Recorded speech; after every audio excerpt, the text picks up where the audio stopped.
Welcome back. Now, visa regulations in South Africa, including the digital nomad visa for those earning over 1 million rand, as well as the implementation of a point-based system to replace the critical skills list, signify a positive shift in policy reform. That's according to Business Leadership South Africa. And joining me as we analyze these reforms further is the body's CEO, Busi Mavuso. Busi, thanks so much for joining us today. Now, as mentioned, BLSA has welcomed the move, but it has raised some concerns. Let's start there. Just highlight those concerns for us. Yeah, no, thank you so much. And thank you very much for inviting us. So we are currently seized with a lot of issues as the business community, as you know, a lot of challenges which impact the trading environment.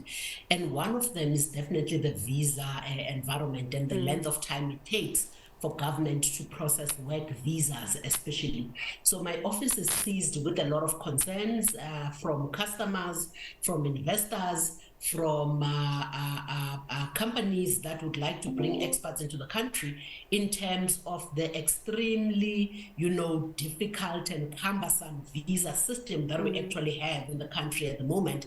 So for foreign investors, it is a major impediment. Remember, the president stood at the State of the Nation address and he spoke about how we'd like to bring 5 trillion rands investment into the country. Yes. And it doesn't make sense that if that is the target for government, they should have known, that one of the biggest, enablers for investment to come into the country is that once those investment commitments have been made, that is going to come with some form of experts. So it doesn't make sense that a company has actually committed to invest in a country, and when they try to bring their executives to set up the operations in the country, it therefore takes, about a year for those visas to be approved. You've got a lot of companies at the moment that are operating in South Africa, whose CEOs are actually controlling those operations from outside of the country, whether in the US or in EU or whatever the case is, and it is really a problem. So I think we're just calling on government to say that as much as there are new interventions that are being put in place to make the system easier,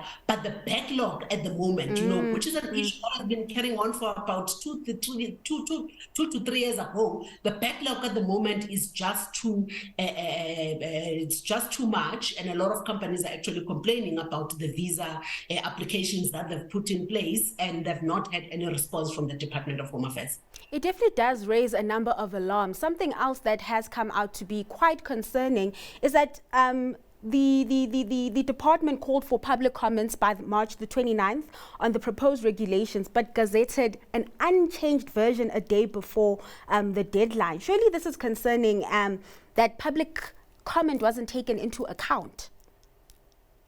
And that's the thing, because then you look at it and you say, when you call for public comment, and especially comment that comes from industry, the people who are actually going to be utilizing this piece of legislation, do you do it because it's a function of process, or do you do it because you want to make the process as inclusive and as collaborative, as it should be? Because remember, government might be writing policy, but they are writing policy for industry. So it becomes important to take the views that come from industry, because we are at the cold face of these issues and we know what works. We know what are some of the impediments that make it difficult for us to operate in the South African environment. We know the impediments and the tough questions that our principals who are sitting outside of the country are asking us. We know the impediments when we meet with the investors who would like to invest in the country. We know the issues that they're raising, in terms of why they choose to invest in South Africa, or not. And at the moment, you're sitting in a very difficult position because you are seeing investment shifting from South Africa to East Africa. So companies and investors that would like to, for instance, invest in the country, who are expected to build new factories or data centers, do not have the confidence, that they can actually go ahead and do that, because they know that they are not in a position to bring in their best global people to set up or manage these entities. So you are actually quite right. We send in the comments, we tell government what we think should work, and those, are not taking into account most of the time. And I want to touch on confidence, business confidence in particular in South Africa. We've seen indexes showing that morale is not upbeat at all. Can we draw a direct link between the somewhat slow visa reform and low business confidence? So the issues that are actually impacting business at the moment are actually many. There is a lot of issues that are difficult, for business to contend with at the moment. If you look at the many annual results presentations that have been done by a whole lot of companies, you will hear, that the issues that the CEOs are raising are similar issues. You, for instance, had Rembo come out and present their annual results presentations recently, and they actually talk about how difficult it is to do business in South Africa at the moment. They talk about how transport and logistics, for instance, is an impediment. They talk about how energy is an impediment. So when you talk to business broadly, the issues that will come on the top 10 are definitely going to be energy. They are transport and logistics. They are the water crisis. They are the municipal dysfunction. They are the difficult visa regulation. They are the failure of the network industries. They are the dysfunctional health system.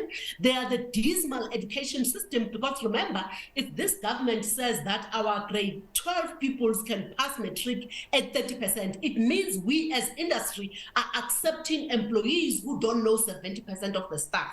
So for us to get these new employees at the level where they can actually do the job, we have to make a lot of investment in them just to get them at the level where they need to be. So there is a lot. The training environment in South Africa at the moment is just not optimal. The issue of visas has been raised, I'm sure, for about 4 years now, where we've been jumping up and down as industry to say that this system is not working, and the minister in particular keeps on being defensive when it comes to this. I remember I raised this issue last year, I think around October, and it came out the next day, headline news to say that business is using the Department of Home Affairs as a scapegoat because they don't have any backlog. And yet, the truth has come out now. We know that they've got a lot of backlog because they themselves are saying that we'd like to implement the new visa reforms, but we need to deal with the backlog. So these are the issues that need to be dealt with if South Africa is serious about the economic restoration